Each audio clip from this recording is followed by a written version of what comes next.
I want to talk a little bit about the offense with both of you.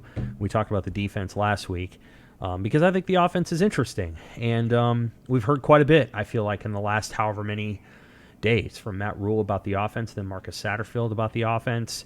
I think we have a pretty good idea of what they think, not what they know, because what they know is going to be seen on August 31st. But Evan, based on the comments that we've gotten from Rule and Satterfield and players, what do you think this offense is going to do well?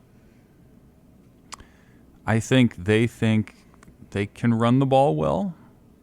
I don't know, like you said, how that'll manifest on the 31st. They've been, in a lot of ways, they've been pretty, I don't know if coy is the right word, but just kind of generally vague about it. I mean, we've heard a lot about the positionless offense, and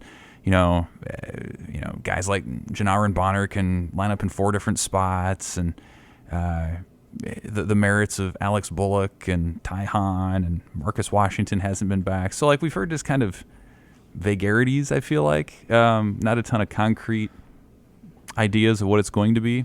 And so I'm really interested to see. I think it's one of the great mystery games in recent Husker history going in. Like, we just don't know. We don't know who's going to line up in that first offensive set. I think we know who the quarterback's going to be. We have a pretty good idea who the offensive line's going to be. It'll probably be Gabe Ervin taking that first handoff based on what Matt Rule has said. For sure. But, yeah, how they go about it conceptually, I don't know. What kind of effectiveness they have on 3rd and 4. Do they have the confidence to run the ball in that situation? I feel like one of the early tests of their confidence is going to be how often Jeff Sims runs the ball, right? Like, it's one thing to have a plan and say we like these receivers and we like this line and we like these running backs, but if it's 3rd and 4 and you don't ultimately trust those guys, or they haven't maybe gotten the job done in the first couple quarters, do you lean on Sims the way that we've seen Nebraska lean on mobile quarterbacks so often? I think it'll depend on the game. I see 4 home games where you shouldn't need that, and I say that not knowing what they have. But I see other games where you're going to need an ace in the hole, you're going to need a curveball, and a good running quarterback, a guy who knows how to get yards and bull through situations and hit the edge and make people miss. That's a guy that not a lot of people have, and they don't see him on defense. So I feel like that's the thing that, look, they got to get through this first year. They can't, we don't want to get them hurt. You're not. This is to me the story of the whole first season is the balance between the future and the build and winning right now, and how many young guys play. How much do you run the quarterback? If he gets hurt, okay, you might take a step back. What happens then? Go to a bowl game. It's all a balance. You've got to manage this offense. And I don't know what they have. None of the game of us really know what they have. What's their strength? But I worry a little bit, maybe wonder is a better word, about the big play. Last year's offense was it was all about the big play. It was. Whenever they won a game, whenever they were, they go to West Lafayette and they're right there at the end against Aiden O'Connell. It's because of the big play. They couldn't stop Trey Palmer. I don't know if they don't have that guy, do they? Do they have Casey Thompson? They have a guy who's going to make the big play, and that's what we don't know right now. And I think this could be a grinder offense, and that's okay. Help the defense depth the field a little bit. Play. I just wonder, what do they have? And we'll find out as we go. But the big play factor to me is something to watch.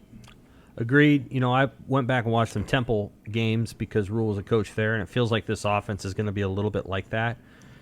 And they try to run the ball a lot. They would throw it off of the run, and they try to win in fourth quarters. And the offense they ran tried to help the defense as much as possible by churning clock, getting first downs. Here's what I think I'm confident about. One, Billy Kemp will have a good season. It'll be the 3rd year in a row that a transfer receiver has been the top pass catcher, and that's what I'm predicting. Billy Kemp will be the number 1 receiver. Yep. And he'll make some plays for him, even though he's 5'9" and not 6'1", one, like Trey Palmer or Samari Toure. Billy Kemp will make some plays. 2, the offensive line will be decent, and it'll be deep enough that if they get an injury, they'll be able to deal with it. So they'll be able to rotate 6 or 7 guys. The third thing I think is that Jeff Sims will be either the number 1 or the number 2 rusher on the team. He'll be over 400 yards. I don't know how much he's going to get. He's probably not getting up into the 6 or the 700s, but he'll be over 400. And there will definitely be 3 or 4 or 5 games this year where he is the leading rusher. Man, is that what you want, though? I don't know if that's what you're looking for. I mean, he has the ability. Yeah, is that a good I'm sign? not saying that's what you want, but I do think that's what's going to end up happening. Yeah. And I'll just give you an example, brief example. It was going to be really hard for them to beat Illinois with Casey Thompson. And the reason it was going to be hard for them to beat Illinois is a man-to-man pressure defense that covers tight and brings pressure, and Casey Thompson couldn't get away from that. And Casey was good in some areas that I think Jeff Sims won't be, but the one thing that you've got when you play a team like Illinois, Jeff Sims will run the football. Adrian Martinez ran the football in 2021. Remember, he had the 75-yard touchdown? Right. Like, you will run the ball as a quarterback against Illinois' defense. Mm-hmm. They need that element. There's other teams that are going to play man. They're probably going to play soft, or I'm sorry, not man. They're going to play zone. They're going to play soft zone. They're going to play cover 2. And they're going to be like, complete 5 passes in a row on us. Go for it. And that's the area where I think Jeff Sims will be challenged. Is can he orchestrate 12 and 13 play drives against Minnesota? Minnesota's not going to give you much. They'll bend a little, but they won't break. Minnesota's going to play coverage. They're going to trust their men up front to get to the quarterback, and they're not going to let Jeff Sims beat him with his legs. That'll be the question mark. Is can you run the football with your running back? And if you can't do that, are you able to complete short to intermediate throws that get you first downs? If they're able to do those things, I think they can win 6 or 7 games because their defense is going to be decent. And I think they're going to, they're going to play some teams that they can beat. Let's just be really honest about it. I don't like playing that game because Nebraska can't count any win in the bucket. But I feel like I have a pretty good handle on what Maryland is on November 11th. And I feel like I have a pretty good handle on what Northwestern's going to be. And I feel like I have a pretty good idea of what Purdue's going to be. Purdue's not going to be very good. Michigan State probably isn't going to be very good either. There's a 4-game window in there where you can, in theory, win all 4 of them. You can also lose 3 of them.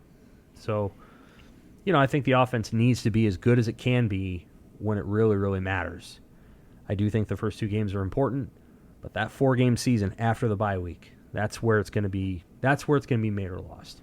In those 4 games, you're going to find out if this is a team that could go to a bowl, or if this is a team that's going to have to wait until next year. And I think by that point too, you need to have an identity, right? Like if you, Right. you say Iowa's offense, you know what that looks like, whatever the personnel is. If you say Minnesota's offense, what Wisconsin's offense has been, like, what it is because that's what they do. And I would, how many years in a row now have we talked about, like, well, what's Nebraska trying to do? What are they good at? And they've been all over the board. They have. And I think I get the sense that's going to continue at least early on this year, because when you hear Matt Rule talk about the backup quarterback situation, I think that it's still Nebraska sort of adjusting its offense to whomever is taking the ball. Hey, if we're down 2 scores, Chubba Purdy's the guy. If we're trying to run the ball more in a backup situation, Heinrich Harburg's the guy. Jeff Sims has a skill set that's hard to replicate with somebody else. And so that's one thing I still am looking at is, like,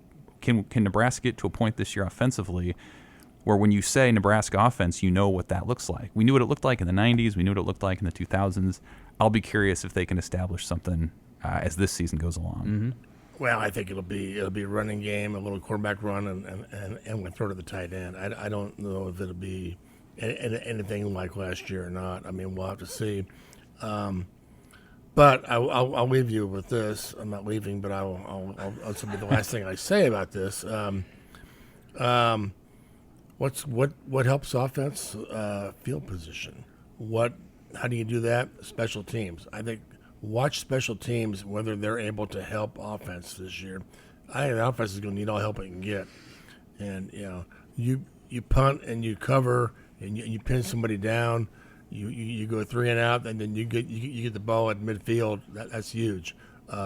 you get a nice punt return into the 40 or 50 yard range. That's huge.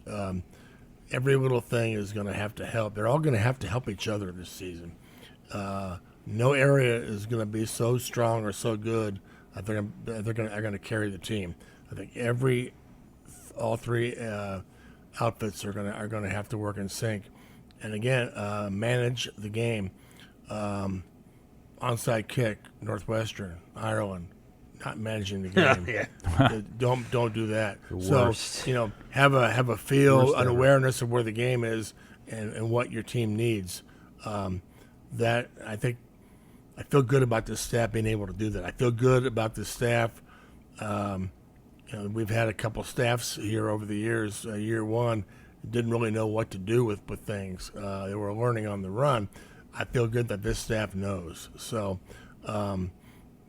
I think, like I think that the strength of this team, I think, is going to be the staff. We'll see.